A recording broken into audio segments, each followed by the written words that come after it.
ደህና ናችሁ? የታደራችሁ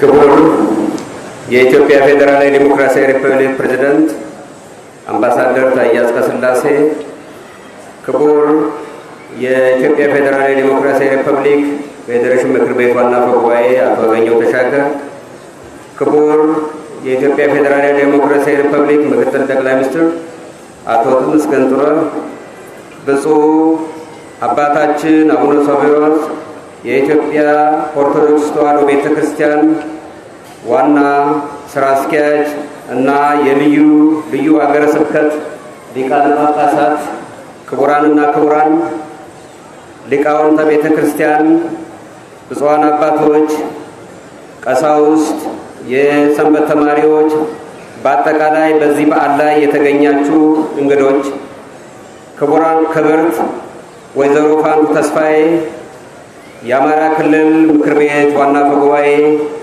ክቡር አቶ አለማንታግደው የአማራ ክልል ጠቅላይ ፍርድ ቤት ፕሬዝዳንት፣ ክቡራን ሚኒስትሮች፣ ሚኒስትር መላኩ አለበል፣ ዲያቆን ዳንኤል ክብረት፣ ክቡራን በዚህ መድረክ የታደማችሁ የውጭ ሀገር አምባሳደሮች እና በአጠቃላይ የታሪካዊ ጎንደር ነዋሪዎች፣ ክቡራንና ክቡራት፣ ከሁሉ አስቀድሜ በዚህ የጥምቀት በዓል ላይ ተገኝቼ ከናንተ ከክቡራን እንግዶችና ከሰፊ የጎንደርና አካባቢ ነዋሪ ጋር በመሆን በልዩ ስርዓተ ጥምቀት በዚህ በመታደም በመቻል የተሰማኝን ልባዊ ደስታ በጌታችን ኢየሱስ ክርስቶስ እና በፈጣሪያችን ስም ከፍ ያለ ደስታ ተሰምቶኛል። በጣም አመሰግናለሁ። በዓሉ እንደሚታወቀው ከሃይማኖታዊና ባህላዊ ይዘቱ በተጨማሪ እጅግ ዘርፈ ብዙ ፋይዳ ያለው መሆኑን እንገነዘባለን።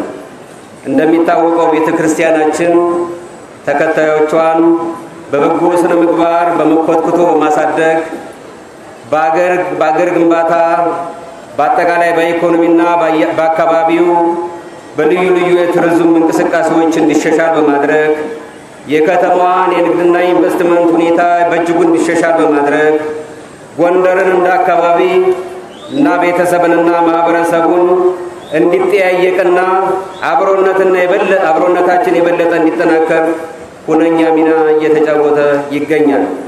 ከዚህ ከቤተ ክርስቲያን በዓላት መካከል ከሃይማኖታችን በዓላት መካከል ደግሞ በልዩ ሁኔታ በጎንደር የምናከብረው እና እያከበርን የምንገኘው የበዓለ ጥምቀት በዓላችን በልዩ ሁኔታ የምንመለከተው ነው። ስለሆነም ይህንን ሃይማኖታዊ ስነ ስርዓት እና አብሮነታችን እየጎለበተ የመጣውን ባህላዊ እሴትና ትውፊት የበለጠ አውቀነውና ተረድተነው እንድናሻሽል ለቀጣዩ ትውልድም አክብረን እንድናከብረው በእጅጉ ያስፈልገናል። ለምን ቢባል በአንድ በኩል ከላይ የተጠቀሱት ማህበራዊና ኢኮኖሚያዊ ፋይዳዎችን ያስገኝልናል። በሌላ በኩል ደግሞ እምነታችንን ከፍ ባለ የሞራል ልዕልና እንድናከብረው የማህበረሰብ እሴት ግንባታና ብሎም ለኢትዮጵያ ሀገራችን ክብርና ዝና በሚሆን መንገድ መጠቀም ያስችለናልና ነው። በሌላ መንገድ የሰው ልጆች ከባለፈ ስህተታቸው መንጻትንና ለወደፊት በንጽህና የመስራት እና የመኖርን ባህል እንደገናም ለፍትህና ለሰላም ህዝብን ለማገልገል ቃል የምንገባበትን መሆኑን በዚሁ መድረክም ልንረዳው ያስፈልጋል። ክቡር ፕሬዝዳንት፣ ክቡራን ብፁዓን አባቶቻችን እና በአጠቃላይ የበዓሉ ታዳሚዎች፣ የጎንደር የመታደስ ጊዜ መጥቷል። ጎንደር በስልጣኔ ዘመኗ ለመላው የኢትዮጵያ ከተሞች አብሪ ኮከብ እንደሆነች ሁሉ ዛሬ በመሃሉ ዘመን ያጋጠማትን ጉስቁልና አራግፋ ይሄው ውብ ሆና በመታደስ ጀምራለች። አሁንም በድጋሜ በኢትዮጵያ ከተሞች በምሳሌነትና በኩራት ልትቆም ቆርጣለች። ጎንደር የቀደመውን ችግር ማራገፍ ብቻ ሳይሆን እንደ ዓለም ከተሞች ሁሉ የሕዝቦቿን እድገት እና ምኞት በሚመጥን መልኩ ራሷን በማስፋት ለነዋሪዎቿ የተመቸች ለቱሪስቶቿ ውብ የሆነች ከተማ ለመሆን ርዕይ ሰንቃ ይህን ለማድረግም አቅዳ ተነስታለች። ምክንያቱ ደግሞ የጎንደር ነዋሪ ሕዝብና የጎንደር ወዳጆች ለጎንደር ልማት እና ለውጥ በአጠቃላይ ደግሞ ከዚህ በፊት የነበረውን ችግር በማስወገድ እጅ ለእጅ ተያይዘው ቆርጠው ተነስተዋልና ነው። በዚህ በጥንታዊ ጎንደር ከተማ በአጠቃላይ በዚህ ድምቀት ላይ እያከበርን ያለነው ከሌላው ጊዜ እጅግ በጣም በተለየ ሁኔታ ነው። ጎንደር በመሰረተ ልማት በተለይም በኮሪደር ልማት እንደገና ደምቃና ፈክታ እንዲሁም የበለጠ ለመድመቅ ደግሞ አካባቢዋን በማልማት ላይ ትገኛለች።